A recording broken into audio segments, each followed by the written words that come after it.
iyadoo dhawaan ay ku dagaalameen beelo walaalaha oo wada degan Jubbada Hoose ee magaalada Kismaayo ayaa maanta qaar kamid ah waxgaradka salaadiinta ka soo jeeda mid kamid ah beelihii ku dagaalamay Kismaayo oo shir Muqdisho ku yeeshay waxay uga mahadceliyeen maamulka Jubbaland oo dadaal ku bixiyay dejinta colaadda dagaalka dhibka ka soo gaaray beelaha walaalaha ee Soomaaliyeed ee ku wada dagaalamay Kismaayo sidoo kale waxay baaq u direen dad ay sheegeen inay colaadda hurinayaan kuwaas oo ka soo jeeda Sool iyo Sanaag haddaba waa kuwan qaar kamid ah waxgaradka beesha Oromale oo si weyn uga hadlay arrimahaasi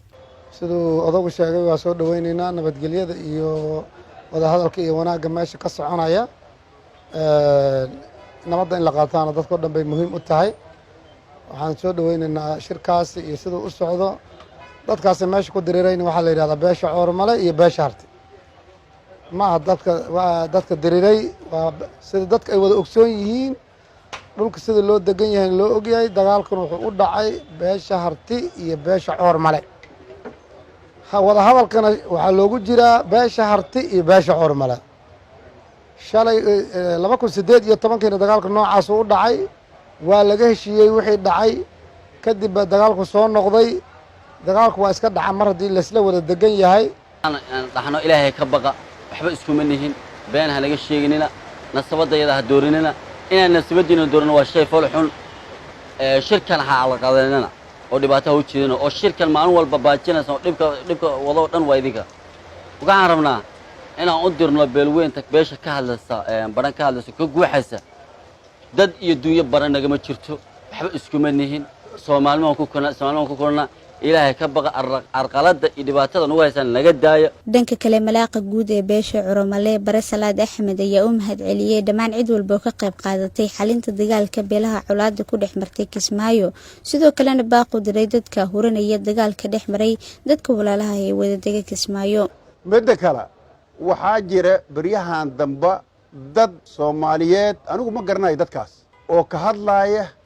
meesha la yiraahdo Sool iyo Sanaag oo arrimahan gacanta kula jira oo dadka walaalaha oo isdilay dhaxdooda wax ka sheegaya hadalla munaasab aan ahaynna ku hadlaaya dadkaas wixii wax u taraaya ilaahay ha u barya in ilaahay colaadda ka joojiyo abaartana aaran ugu bedelo colaadana nabad ugu bedela laakiinse dadka meelaha ka qaylinaya nabadda faragelinta ku faragelinta ay nabadda ku yihiin wax loo dul qaadan kara maaha meesha waxaa ku diriri beesha Harti iyo beesha Oromale ku diriri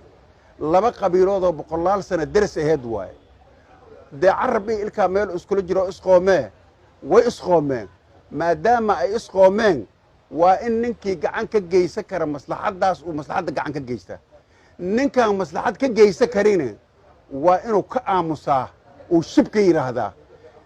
dadka aan maslaxadna ka geysan karin afka ka hadlaaya ee hadalla aan munaasab ahayn ku hadlaaya waxaan leeyahay hadalladaas ha ka waantoobeena waxaana boqolkiiba boqol soo dhaweynaa Xamdi Mataan Home Cable TV Muqdisho shirkadda Dahabshiil waxay macaamiisheeda meel kasta oo idaafaha caalamka ay ka joogaan ugu bushaarinaysaa in iyaga oo jooga guryahooda ama base goobahooda shaqo ay heladooda iyo asxaabtooda lacagaha ugu diri karaan si fudud adiga oo isticmaalaya abka Talk Remit sidoo kale waxaa lacagaha lagu soo diro ku heli kartaa adeegga e-Dahab